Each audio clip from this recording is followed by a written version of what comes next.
Apa itu liquid granule solid?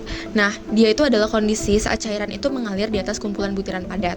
Contohnya itu seperti pasir dan juga tanah halus. Di sistem interaksi fluida dan granular, ada dua skala yang perlu dipahami. Yang pertama yaitu skala butiran atau grain scale, yang dimana pada skala ini kita tuh melihat interaksi yang terjadi di antara butiran-butiran kecil.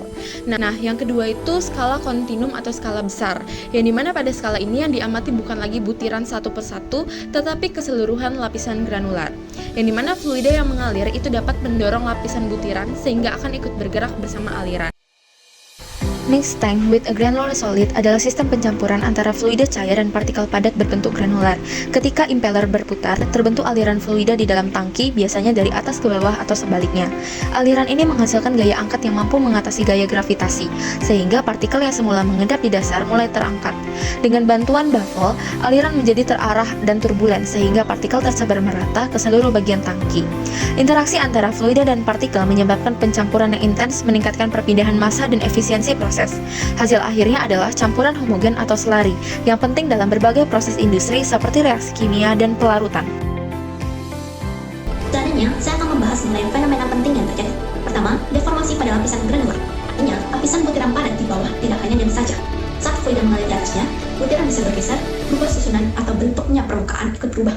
Yang kedua, ada coupled dynamics. Maksudnya, aliran fluida dan pergerakan granular saling mempengaruhi satu sama lain. Fluida dapat mendorong butiran agar bergerak, sementara perubahan bentuk lapisan granular juga bisa mengubah arah atau kecepatan aliran fluida. Yang ketiga, transisi perilaku pada material granular. Material granular bisa berubah sifat tergantung besar gaya yang diterima. Saat gaya masih kecil, material bersifat kaku, seperti padatan. Tapi, jika gaya semakin besar, butiran mulai bergerak dan material bisa mengalir seperti cairan. Secara umum, ada tiga bentuk utama sistem. Pertama, granular bed. Di antara butiran tersebut, terdapat pori-pori yang dapat diisi dengan fluida. Fluida dapat mengalir di celah-celah itu, tapi partikel padatnya tetap diam dan stabil. Kedua, slurry, yaitu campuran partikel padat yang tersebar di dalam cairan. Jika jumlah partikelnya sedikit, disebut suspensi encer, sehingga partikel berjauhan dan interaksinya kecil. Namun, jika jumlah padatannya banyak, disebut suspensi pakat, di mana partikel lebih rapat dan saling bertumbukan. Ketiga, fluidized bed, terjadi ketika aliran fluida dari bawah cukup kuat untuk mengangkat dan menggerakkan partikel padat. Akibatnya, lapisan partikel menjadi seperti mendidih atau melayang. Prinsip kerja sistem liquid granular solid dimulai ketika fluida mengalir di atas lapisan butiran padat. Aliran ini terjadi karena gaya gravitasi. Saat fluida bergerak, fluida memberikan tekanan dan gaya gesek pada permukaan lapisan granular. Jika fluida masuk ke sela-sela butiran, tekanan di dalam pori-pori juga akan meningkat.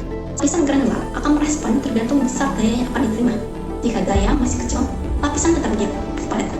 Tapi, jika gaya sudah melewati batasan itu, partikel mulai bergeser, lapisan dapat mengalir seperti cairan. Interaksi ini bersifat dua arah. Pada proses pencampuran di industri, agitator digunakan untuk pengadukan cairan, slurry, atau campuran partikel agar tercampur merata. Pemilihan jenis agitator sangat penting karena setiap material memiliki sifat dan juga aliran yang berbeda. Pertama adalah ancur agitator. Jenis ini cocok untuk fluida kental seperti slurry, minyak, atau cairan Hamiltonian. Bentuknya mengikuti dinding tangki sehingga mampu untuk menyapu area pinggir bejana dan membantu pencampuran fluida yang sulit bergerak.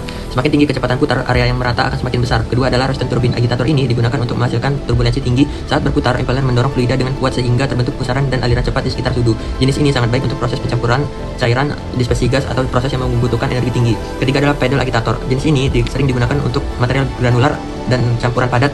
Pedal digunakan dengan mendorong dan memindahkan partikel di dalam bejana. Bentuk sudut partikel juga sangat mempengaruhi hasil dari pencampuran.